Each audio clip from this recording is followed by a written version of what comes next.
NCTV45, The Train, anytime on your time. The Cedars is a great restaurant with outstanding Mediterranean food. The Cedars takeout menu is second to none, featuring pizza, stromboli, hoagies, their famous lamb on the rod, and so much more. So when you're hungry and you want that Newcastle taste, make it Cedars. Now with 2 locations in Newcastle, 827 Addis Street on the east side and 1101 Highland Avenue.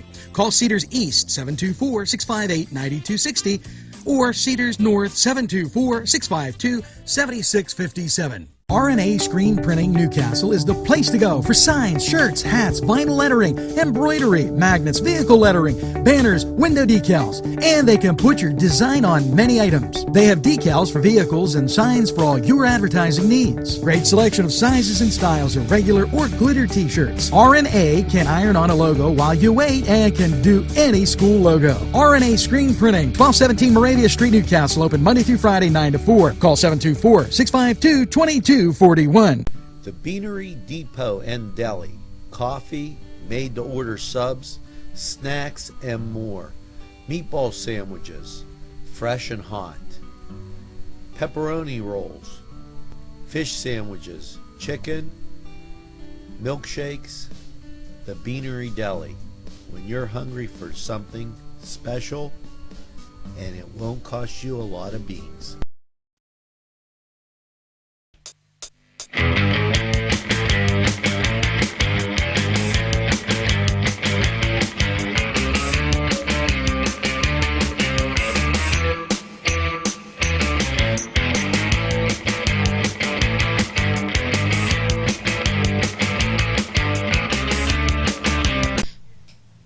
Welcome back to the Cedars Sports Corner here on NCTV45. We are the Fantasy Football Toolkit, bringing you all sorts of fantasy information. I'm James. I just lost 5 pounds to Dotson. He's Alex, about to gain 5 pounds to Laverson.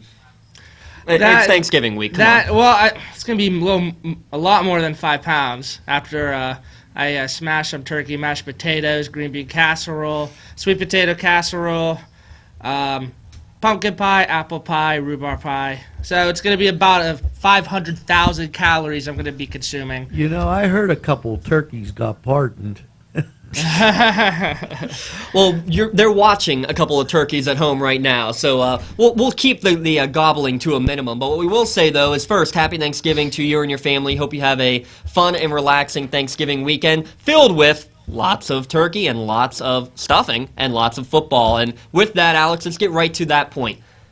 Thursday games, Thanksgiving, 3 games again this year, like it has been for the last probably 4 or 5 years.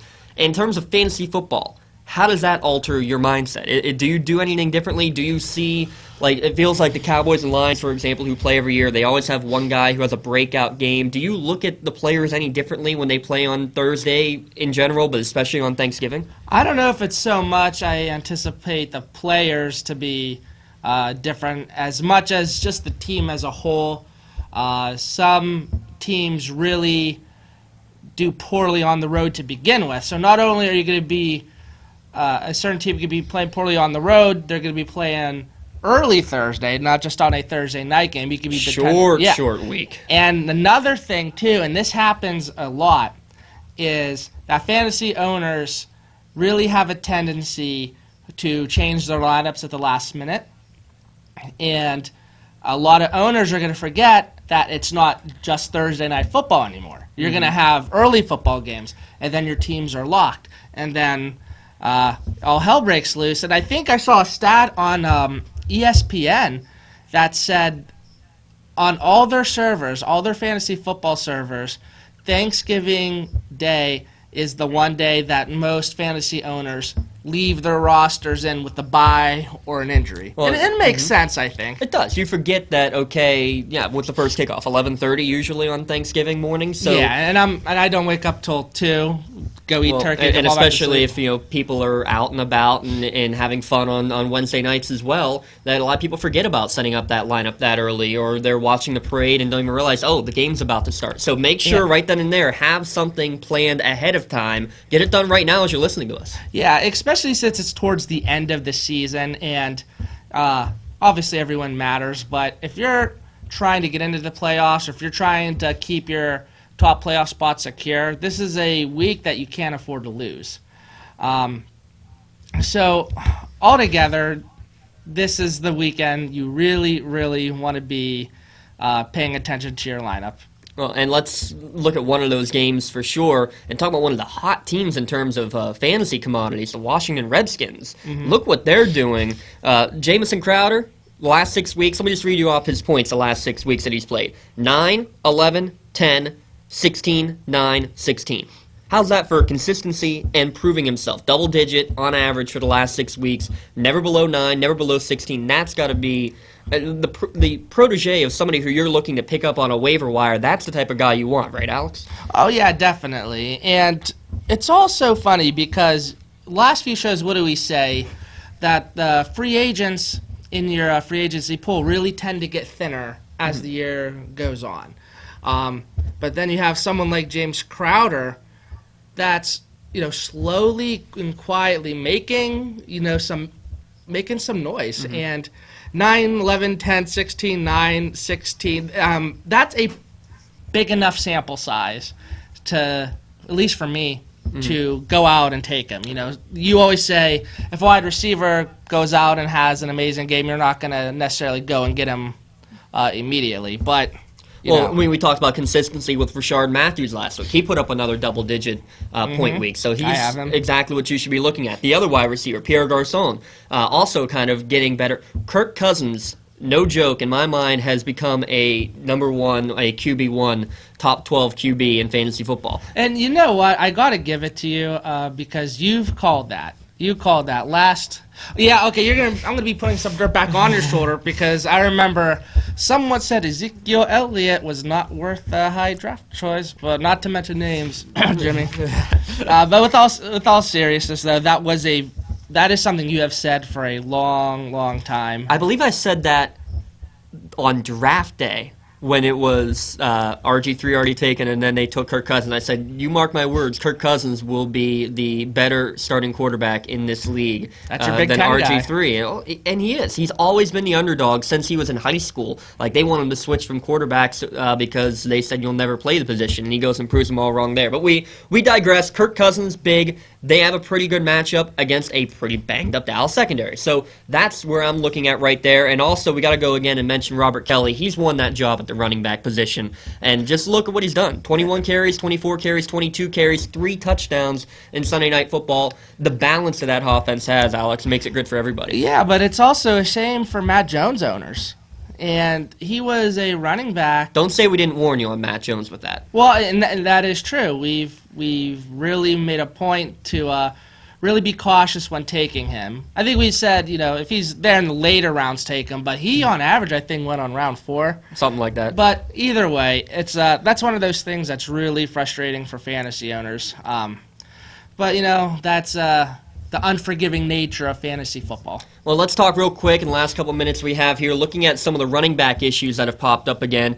First, Seattle. They trade away everybody. All that's left is Thomas Rawls, and then C.J. Prosise, he gets hurt. He's out for the year. So now Rawls is literally all that's left. The next guy on the depth chart is Alex Collins, who I think has 1 touch all year. So, I'm not saying to go out and pick up Alex Collins. Now, if you have a great lineup and you can afford to, okay, maybe you go and try to be preemptive about it because we've talked about Rawls. He can't stay healthy to save his life. So maybe you look that way.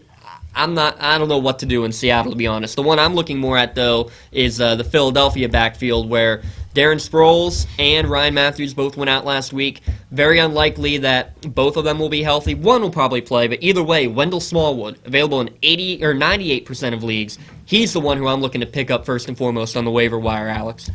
I agree, and I think even just moving forward in the future, Darren Sproles, he used to be so reliable as your flex play. I think just now I'm done with them. I would always try and get him in the later rounds if I could. Even in the middle rounds earlier on in, maybe from like 2010 to 2014. But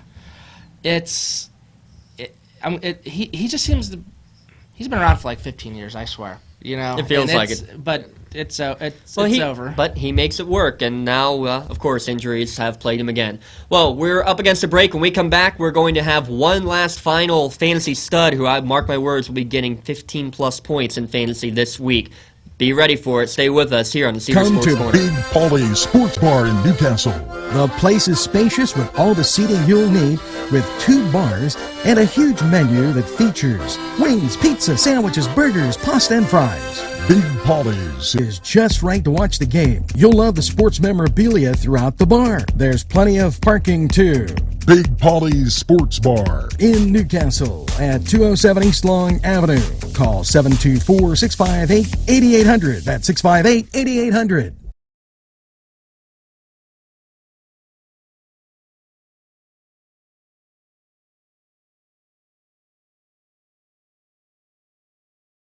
Gentlemen, if you want to look your best with high-quality clothing, then I recommend Main Street Clothiers and Custom Tailors in downtown Newcastle. Mike Caggiano is the owner, and he and his staff have been in the business for decades, and they will always give you the right recommendations. They also carry Rondinelli tuxedos. That's Main Street Clothiers and Custom Tailors, 210 East Washington Street, downtown Newcastle. Call 724-652-3851. Welcome back to the Cedars Sports Corner alongside Alex DeLaverson. I'm James Dotson. When we left you, we said that there's one big name that you need to pick up this week that could be picking you up 15, 20 points. And I'm going to keep you waiting for a minute because I want to ask Alex a question first about Thanksgiving. Not how much you're going to eat, but let's look at some of the teams that are playing, who play every year, Dallas and Detroit especially. There's always that one breakout player. Who is that breakout player this week from Thanksgiving? Oh, jeez. I'll say mine first. I'll say mine. Jason Witten always plays well in the big lights. I think he turns from a regular guy to a fantasy gold on Thanksgiving. Oh, now that you took my guy away from me. Sorry. But it's all right. So, Jason Witten, I mean, I think you got to expect Prescott to do well, but it's not really a surprise. He's just been doing great in general. I think Ezekiel Elliott's going to have a big game. I think this is going to be a game where all their stars are going to shine, and... Well, they got stars on the helmet. Of course they're going to shine. Yeah, that is true, but, I mean, playing against Detroit, you know what I mean? And what a special year the Cowboys are having. And I'm a Steeler fan, but the NFL is so much better when the Cowboys are good. They really are.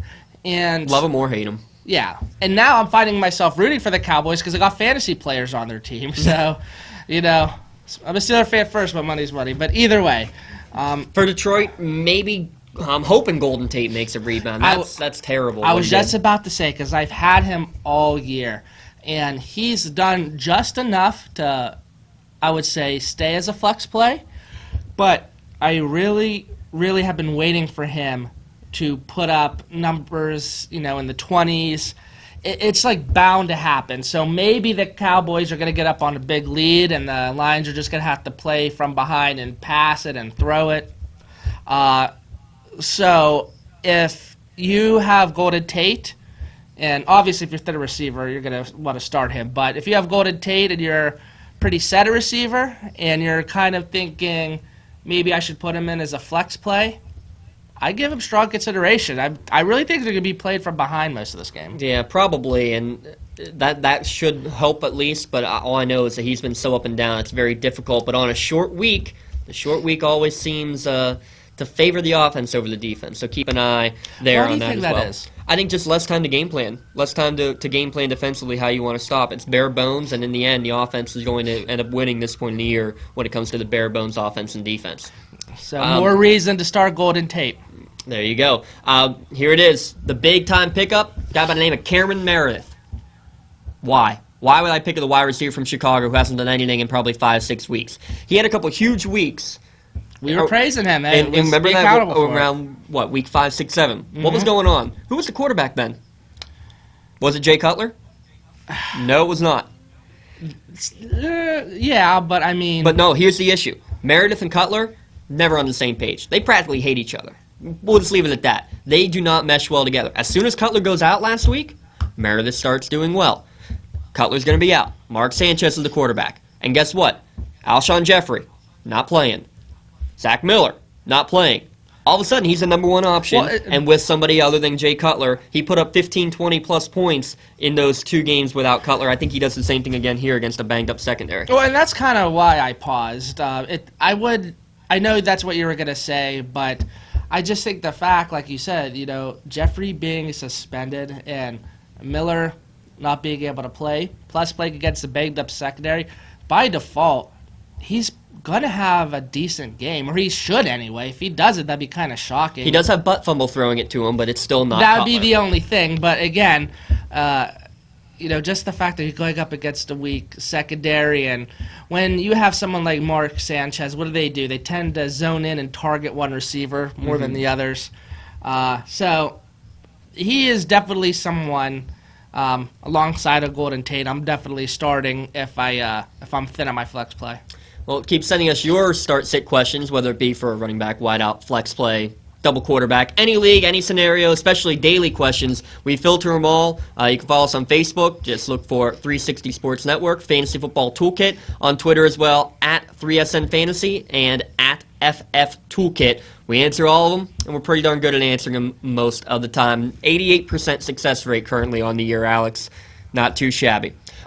We're gonna. That is a very impressive stat, and I gotta admit, not even I knew that. But our number guy, the math teacher, the math wizard, the mathematician, he's not trying to toot his own horn or anything like that. But when you have an 88% success rate, I mean, I think that's It speaks for the crew we have here with the round table. Yeah. So keep coming back to us. You're the guys. You guys make us what we are, and we love answering your questions. Keep bringing them to us.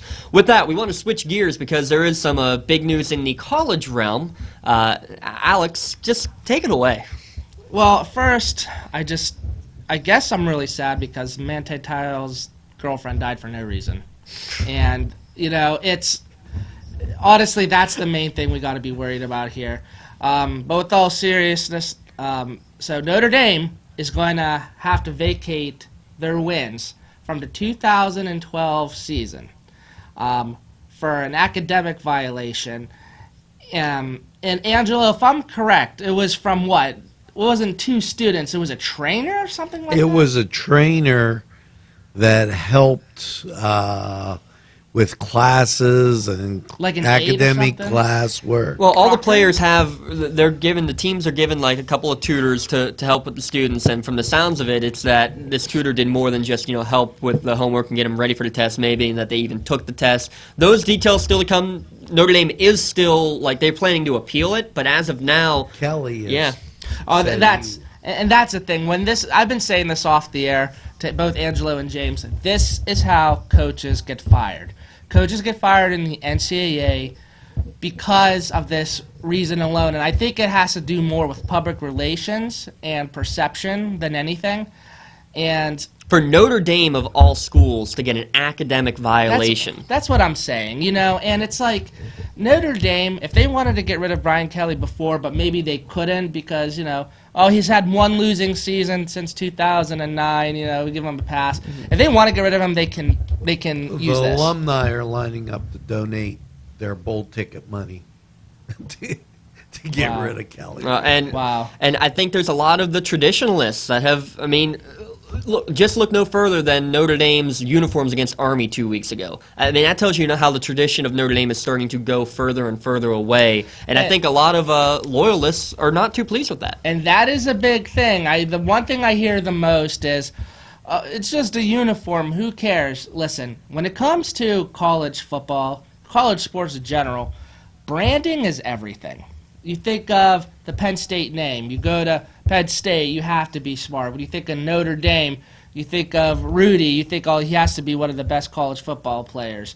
It's all about branding. It's a business. It really is. Mm-hmm. And when you take traditions away from a traditional program such as Notre Dame, things really start to fall apart. I can't help but think of Steve Peterson at Nebraska, 5 years there, and he got fired, alienated the alumni, put their top alumni, I think, at the top of Husker Stadium in the last row. Mm-hmm. It just really things that really upset people. And when you upset donors and people, Especially the Domer donors. that's what I'm saying. When they see, if Notre Dame administration see that they're losing money from donors, that's going to be the end of it. It is. It is going to be the end of it, and that's going to be the end of this segment. We'll be back in a moment to go from, we went from pro to college. We'll take it down one more level. We'll get some high school football updates when we come back here on the Cedars Sports Corner. If you want to score big, then get over to Shenango Auto Mall. George Fiacco, General Sales Manager, and his experienced staff will be glad to talk to you about all the amazing used car deals from their huge inventory. Lifetime powertrain warranties, extended warranties, and guaranteed credit approval. They have a body shop and full detail shop. It's not your normal used car lot. They also buy cars, trucks, and SUVs. Shenango Auto Mall is located at 2515 Elwood Road in Shenango Township. Call 724-698-7304. The Branding Iron Bar and Grill, a great place to gather. Some examples from the menu: 45-cent jumbo wings with 30 different kinds of sauce, meatball sub and fries, $5.50, hot cheese balls and burgers, and delicious large sandwiches. Stop in during happy hour, 4:30 to 7:30. You can dine in or take out. The Branding Iron Bar and Grill is located at 2221 Ben Franklin Highway, Edinburgh. Call 724-658-1210. Welcome back to the Cedars Sports Corner on NCTV45, everybody. We are the Fantasy Toolkit. We are going down another notch from college football to high school football. And our high school football guru and our high school football figurehead has a lot of interesting statistics and things he wants to share with you guys. Well, first, I want to give a big shout-out to Newcastle. They had an incredible season, a great run through the playoffs. Of course, ran into a juggernaut in the Thomas Jefferson Jaguars. They've won 6 titles in the last 9 or 10 years. I have to jump in on that because I did a special on a Focus NC. It was described in some medias as a nightmare, and before I think you can give kids a tag as a nightmare season, their ranking, Newcastle's ranking in the nation was 317th of all the high schools. Mm-hmm. Thomas Jefferson was number 2 in the state, and Cathedral Prep was number 3 in the state, which tells you, and Newcastle beat South Fayette, who was number 8 in the state. Right. I hardly describe that as being a nightmare. Yeah. I mean, the day was a nightmare. They couldn't get anything going there at Heinz Field, but the season as a whole, you cannot take it as that because, like you mentioned, that's a top 20 team in the country, the way Thomas Jefferson is. I think the smallest lineman on Thomas Jefferson's offensive line was as big as the biggest lineman for Newcastle, and it just, Quentin Hill on the carry, Quentin Hill on the carry, Quentin Hill on the carry. It was too tough to stop, and that defense was great. Hey, it is what it is. It was a great season for Newcastle. Nothing that they should be claiming a nightmare. It's something they should be remembering forever. To get a chance to play at Heinz Field, unbelievable. And wish it could have come out differently, but at the same time, nothing for them to be worried about at all. Yeah, give the Canes a lot of credit on that one. The fact that they were even able to be competitive. It was scoreless after one. Very impressive. Thomas Jefferson's blown out everybody all year. But if you're playing at Heinz Field in cold weather, you're having a good season. Yeah, absolutely. If you're playing at Heinz Field at all as a high schooler, you're definitely having a good season. Some of this stuff is ridiculous. But let's look at another school, though, who doesn't get to play at Heinz Field, but they will play for their own WPIL championship. Neshannock, for the first time in their school history, will be playing in the Class 2A WPIL championship. They're playing, however, at Robert Morris University. Alex and I, that's definitely big for us as alum. I mean, we remember the days where if you won 10 games in the course of 20 years at Neshannock, it was an accomplishment. Yeah, and that's actually the theme this past week. When I'm talking to other alumni or other parents, it's like, how did this happen? It's going from 2 wins a year at best, usually 1, for about, 20 to 25 years, to now you're at the very top. You're expected to lose only 1 or 2 games. The stadium is full. It's electric. And this all happened when they moved down a division, if I'm correct. Well, no, even before that, it was really, it all kind of came together. They moved back down to single A. They had a good influx of athletes, and then Coach Mazzocco comes in and brings in a whole new system, and it meshed well with the team that they had. And winning breeds winning. And you see that time and time again. It gets the younger kids involved, and it just gives everybody, the whole school, the whole district, the whole community, and surrounding communities join and rally around them. You see it every year when Newcastle, especially in the basketball program, starts to do well. That's where you see the feeder systems start to get that much better. It helps everybody around. Not Neshannock doing well in football will help the football programs in Newcastle, Shenango, Laurel, all the surrounding communities. Same thing with, obviously, Newcastle's football program. We've seen it with their basketball program. So it all goes back to that, but more than anything, the fact that they had, if my numbers are correct, they had 4 playoff appearances ever in school history, and then now in the last 5 years, they have 5 more playoff appearances. So more in the last 5 years than they had in the previous 40 of the school history. Do you remember? Now, the bigger game may be next week with a Neshannock win, pitting Neshannock and Wilmington. So I was about to say is that Wilmington, they're playing. They've won District 10. They destroyed Sharpsville. They're very strong. You know, they run the triple option. They run the flex bone, wishbone very well. That's yours. That's my bread and butter, man. And no, they're playing against Kane, which is a very winnable game. Again, they got to go out there and play their game, and they should be able to take care of business against the District 9 champs up there. If they do that, though, yes, they'll be in the state semifinals against the winner of Neshannock Steel Valley. I got to talk about Steel Valley, though, for a minute. You know some of the names on that team. Paris Ford, going to Pitt. Wide receiver, just transferred from St. LaSalle this year. Dwayne Murray, who had 28 touchdowns last season. Zaquan Henderson's been an absolute force. And again, another big offensive line, defensive team. Very strong. I can't tell you how many pick sixes Paris Ford has on the year. Here's the thing about Steel Valley. We talk about Thomas Jefferson's defense being good. In 12 games this year, how many points has Steel Valley's #1 defense given up? You're more equipped to answer that How question. many, Angela? How many do you think? I'm going to say they haven't given up more than 30. You're about 32 high. They have not given up a single point with their first team defense on the field at all this year. They have not given up a single point in the first half this year. Yeah. Wow. And totally, I think on the whole year, they only have 30 points given up. Yeah, something, not too much more than that. It's around 40 to 50 if my numbers are correct. All I know is that at halftime, 45-0 is the average score. They've mercy ruled everybody who they've played this year. So same thing as it was for the Canes against a great opponent in Thomas Jefferson. Nothing to hang your heads on after a tough game. Same thing for Neshannock. They can go out and make history just by putting points on the board. This is a team, though, Neshannock. I'll tell you what. There's no offense that Steel Valley has played this year that's anything close to what Neshannock has. In fact, the best team they've played, Riverside, that they shut out twice, doesn't have much of an offense at all. Neshannock's option offense, especially against these skilled defensive players, what's the first thing you do when you have a great defensive team, lots of fast players, they all go running after the ball? You know what the triple option does? Here, I'm going to hand you the ball. Everybody's going to go to you. Ooh, I pulled it back. Now I have it. Now I'm running down the field. I think Neshannock can really surprise the Steel Valley defense and definitely put points on the board. You have to score with Steel Valley with those guys. I think Neshannock is very capable of doing it, Alex. And that's the difference between this Neshannock team compared to Neshannock teams of the past. I remember when it would literally be run up the middle, run up to the right side of the line, and then to the left, and then punt on fourth down.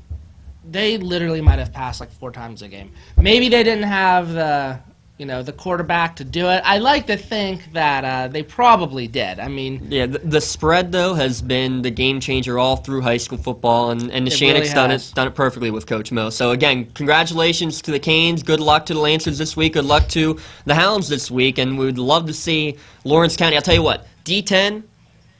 Lawrence Mercer County gets absolutely crapped upon. No one cares unless they're from Erie. WPIL. Nobody cares about Lawrence County. They only care if you're from around Pittsburgh. Lawrence County really making a name for themselves when you already have 1 district champion and 2 that are in their district championships in Newcastle and Neshannock, and again, could possibly play for a trip to Hershey on the line if Neshannock can pull it off and Wilmington can pull it off this week. So fun times here in Lawrence County. Congratulations to all the schools involved. With that, Alex, we'll wrap it up here on NCTV 45. Thanks for tuning in to the Cedars Sports Corner again. Check us out every Wednesday. New shows coming out. And enjoy a happy Thanksgiving. Eat plenty of turkey. And enjoy lots of football. This program furnished by Sporting Goods, 23 East Washington Street, Newcastle. Call 724-658-2535. Funding for this program provided by Washington Center Physical Therapy, Norm A. Gabriel, MSPT, ATC owner.